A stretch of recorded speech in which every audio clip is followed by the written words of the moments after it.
There was a two-state option, which was an incredibly good deal for Israel. Not the partition plan that the UN voted on in 1947 to allow this Jewish state entity to come into existence.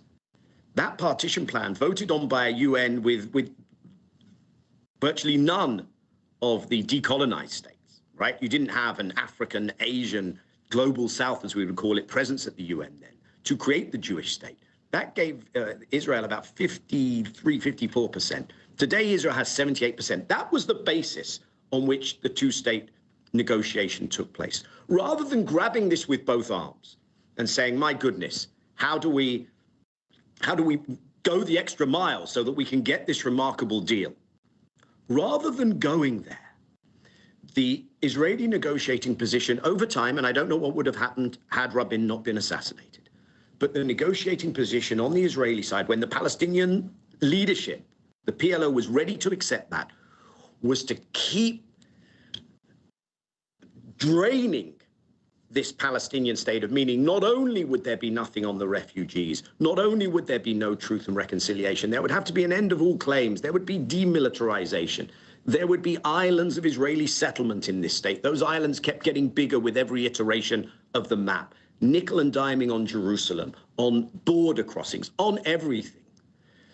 What we are left with, a quarter of a century after the deadline for completing those negotiations, is something that factually, legally, accurately resembles the Bantustans that existed under that apartheid regime. There's no perfect symmetry, but the legal definition of apartheid, I think, has been strongly proven in the reports by the human rights organizations. And so what the Americans, and I think this is the difference between Biden and Bibi, if you like.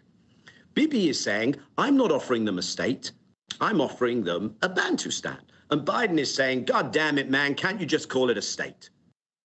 We all know that it's not a state, because what you have there is partition being used to create these tiny islands of Palestinian limited self-governance, so that the envelope of control is an Israeli regime which makes sure that Palestinians cannot have equal rights, cannot have security, cannot have a future.